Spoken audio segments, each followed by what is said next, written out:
In neoclassical economics, an individual's well-being is frequently regarded as a function of the consumption of goods and services.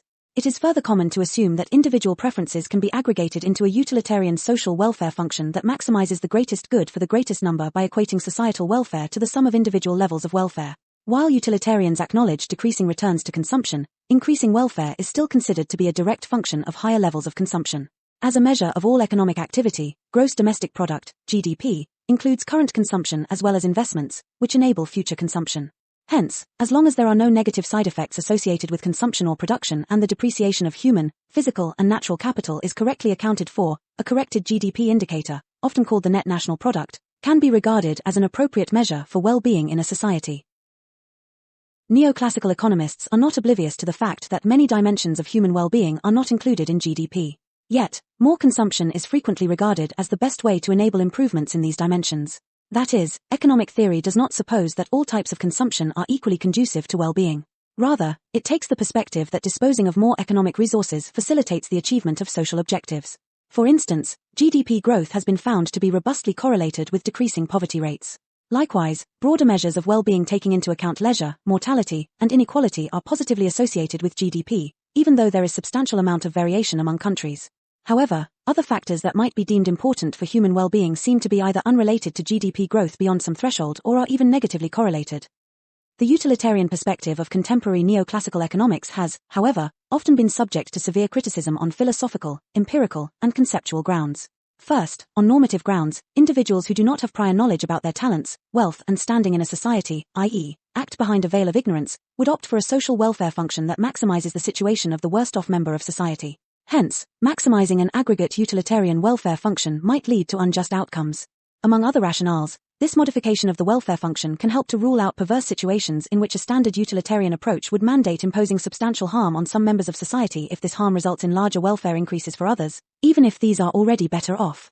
Second, it has been argued that a focus on one single indicator, such as aggregated consumption, incorrectly implies perfect substitutability between types of consumption with normatively different weights, e.g., luxury versus subsistence goods. In this view, well-being can only be assessed by explicitly accounting for attainment of minimal threshold levels in multiple imperfectly substitutable indicators, such as access to food, shelter, democratic rights, and so on for all members of a society. Neoclassical economics has made substantial efforts to broaden the analysis of human welfare, for instance by taking into account inequality aversion and discounting future well-being, or adopting a Rawlsian maximin approach that aims at maximizing the well-being of the worst-off members of society. From this perspective, and given that currently about 20% of global income accrues to the top 1% of earners, improvements in human well-being could be achieved by means of progressive forms of redistribution of income, without the need to increase economic output. Nevertheless, approaches focusing on the distribution of wealth or income remain inherently utilitarian in nature and are not able to appropriately capture some important aspects that are relevant for well-being, such as health, education, or political rights and freedoms. An extensive literature has discussed non-utilitarian concepts of well-being. A hedonic perspective focuses on the determinants of what makes people happy. This literature points to the fact that beyond a certain threshold, additional income does not result in higher levels of reported subjective well-being and emphasizes the importance of non-monetary factors, such as health, family relations, and stable employment. The category of so-called eudaimonic approaches examines what is required to enable human flourishing. Even though it is acknowledged that the concept of flourishing is culture-specific and highly dependent on individual choices, tangible services, such as access to healthcare and education, and social goods, functioning institutions, procedural justice, healthy personal relationships, are required to ensure that individuals dispose of the capabilities to succeed in leading their desired lives. In this respect, multiple proposals on how to measure human well-being beyond simple consumption-based metrics have been brought forth. Eudaimonic well-being also provides strong justification for the broad set of indicators captured by the Sustainable Development Goals.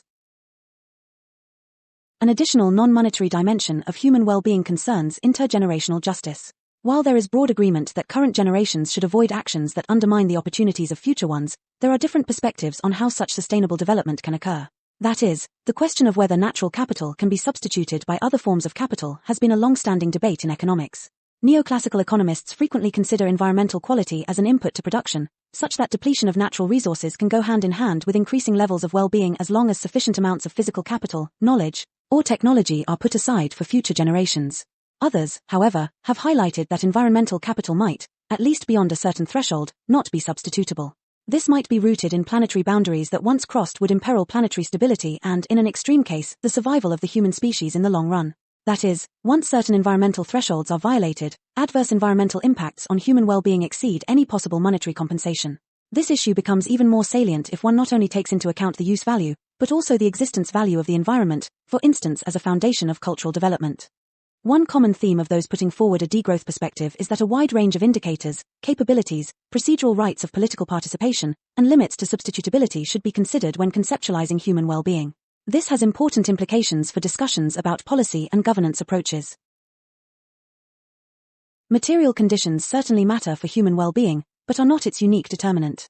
Hence, a sustainability transition perspective should focus on the question of which material foundations are required to build a thriving society that ensures the highest possible level of human well-being, taking non-material determinants into account.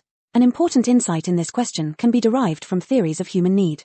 The respective literature argues that in contrast to wants, needs are clearly defined, e.g., sufficient nutrition, appropriate housing, etc., and can be satisfied. Hence, higher levels of GDP are desirable to the extent to which they are employed to meet human needs. In this regard, deliberative processes to determine what counts as basic needs are an important element to ensure that economic activity contributes to human well-being and to inform policy that would aim at securing the attainment of such basic needs. For example, historical evidence indicates that higher levels of human development are closely linked to more energy use, at least up to the point of crossing the threshold required to ensure decent living conditions. This observation can be explained by the fact that energy is crucial to provide access to services such as healthcare, sanitation, and household electricity that are key to meeting basic needs. A number of studies have investigated how energy use relates to the achievement of the United Nations Sustainable Development Goals, and it has been pointed out that the amount of energy that would be needed to provide access to such basic services would be relatively small. For the question of intergenerational equity and sustainable development, the central question then becomes whether and how these human needs can be satisfied in a manner that does not undermine the integrity of essential natural systems.